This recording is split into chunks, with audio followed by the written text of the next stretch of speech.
जय गुरुदेव। प्रणाम सभी को। निरोग जीवन के महत्वपूर्ण सूत्र अध्याय 5। लास्ट टॉपिक में हमने पढ़ा था आधुनिक सभ्यता का अभिशाप, कि हम आजकल आधुनिकता के नाम पर डब्बाबंद चीजों का प्रयोग करने लगे हैं, मांस का प्रयोग करने लगे हैं, शराब का प्रयोग करने लगे हैं, जो कि हमारे स्वास्थ्य के लिए बहुत हानिकारक है। जितनी तेजी से वृद्धि मेडिकल साइंस ने की है, उससे ज्यादा तेजी से वृद्धि नए नए रोगों की हो गई है। जितने अस्पताल बन रहे हैं, मरीज भी उतने ही बढ़ रहे हैं। उसका कारण ये है कि खान पान में हमने बहुत परिवर्तन कर दिया है। डब्बे बंद फूडों का उपयोग ज़्यादा करने लगे हैं। जो प्राकृतिक भोजन है उससे हम दूर हो गए हैं। अगर स्वास्थ्य चाहते हैं तो हम अपने प्राकृतिक भोजन पर ही निर्भर रहें। पहले इतनी शाक सब्जियां नहीं होती थी, लेकिन शुद्ध भोजन होता था, इसलिए लोग दीर्घायु होते थे और निरोगी होते थे। जबकि आज बहुत सारी सब्जियां होती हैं, बहुत चीज़ें उपलब्ध हैं, लेकिन फिर भी हम स्वस्थ नहीं हैं। नमक न उपयोगी है न आवश्यक ही।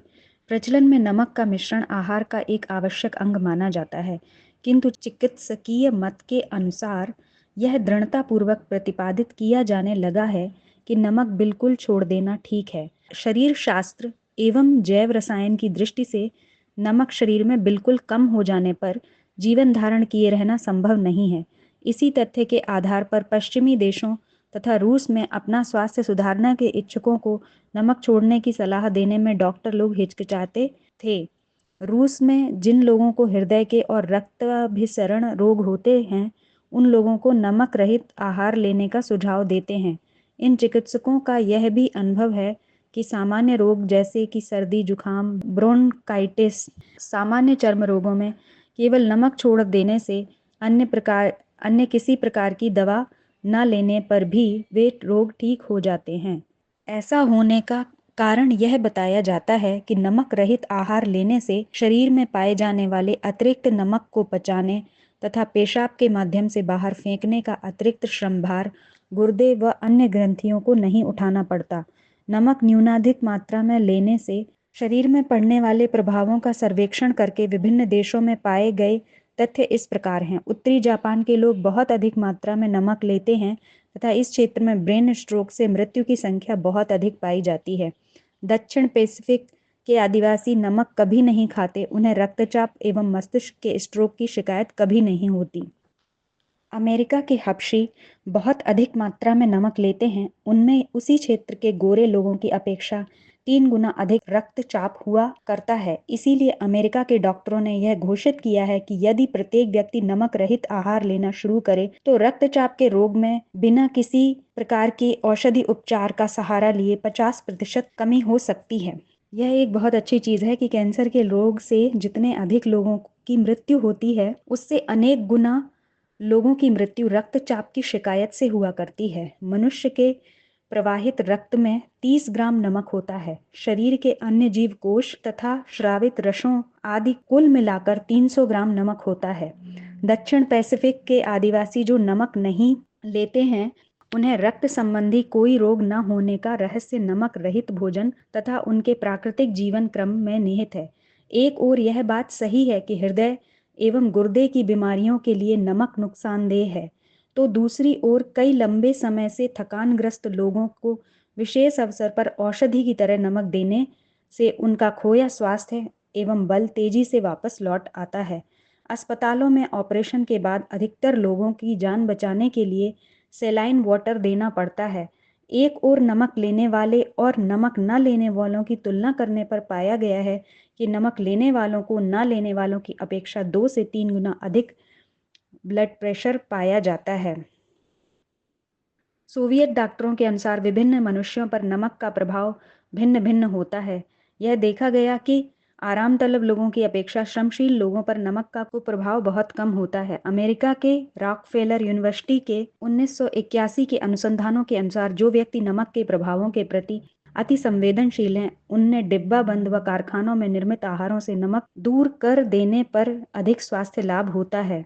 इसी प्रकार ब्रिटेन के लिसेस्टर रॉयल इन्फर्मरी के एक अध्ययन में डॉक्टरों ने बताया है कि अधिक नमक के कारण स्वस्थ लोगों की तुलना में दुर्बलों और रोगियों को अधिक नुकसान होता है। आर्थर हल S, commissioner food and drug administration, ने हर अमेरिका वासी को यह सलाह दी है कि उन्हें अच्छे स्वास्थ्य को बनाए रखने के लिए कम से कम सोडियम का उपयोग करना चाहिए। अमेरिकन मेडिकल एसोसिएशन ने कई अति उत्तेजना से ग्रस्त रोगियों को नमक खाने की मात्रा प्रतिदिन 2 ग्राम एक चाय के चम्मच तक लेने की सलाह दी है। जापान में अधिक नमक खाने के कारण 1/3 जनसंख्या अति उत्तेजना से ग्रस्त पाई गई और प्रति 6 व्यक्तियों में से 1 व्यक्ति को उच्च रक्तचाप का रोगी पाया गया। यहाँ के लोग 6 ग्राम नमक प्रतिदिन खाते हैं। मिसिसिपी सेंटर विश्वविद्यालय के हर्बर्ट लैंगफोर्ड ने कई रोगियों को रक्तचाप को नियंत्रित करने के लिए 2 ग्राम नमक खाने के लिए बाधित किया। ड्यूक विश्वविद्यालय के वॉल्टर कैंपनर ने राइट डॉट की प्रणाली से कई अतिरिक्त चाप रोगों को ठीक किया।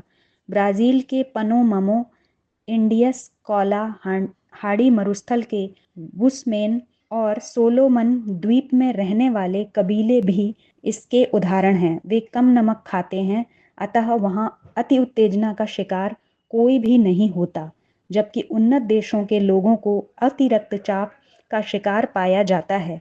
न्यूटन बेल्सले हॉस्पिटल के चीफ ऑफ मेडिसिन लारपेज ने यह दावा किया है कि नमक खाने की मात्रा को 2 ग्राम प्रतिदिन तक घटा देने से किसी तरह की भी हानि नहीं हो सकती है। ईरान में 4 ग्राम नमक प्रतिदिन लोग खाते हैं। यहाँ भी अति उत्तेजना एक पहेली बनी हुई है। संसार के कितने लोग नींद के लिए बेचैन रहते हैं, इसका ठीक अनुमान तो नहीं लगाया जा सकता, किंतु यह संख्या करोड़ों में है, जिन्हें या तो नींद आती नहीं या कम आती है या नींद के लिए बेचैन रहते हैं और अनेक प्रकार की औषधियों का प्रयोग करते हैं। प्रोफेसर कोराल्ट ने इस निद्रा समस्या का एक गहन अध्ययन किया है और अनेक रोगियों पर लगातार 5 वर्षों तक प्रयोग करने के उपरांत इस निष्कर्ष पर पहुंचे हैं कि जो लोग नमक का अधिक प्रयोग करते हैं अथवा शक्कर अधिक खाते हैं, उनको अनिद्रा रोग लग जाता है, क्योंकि सामान्य मनुष्य को भोजन और स्वाद के अतिरिक्त उसके बाद के परिणामों हानि लाभ का ज्ञान रंच मात्र भी नहीं होता।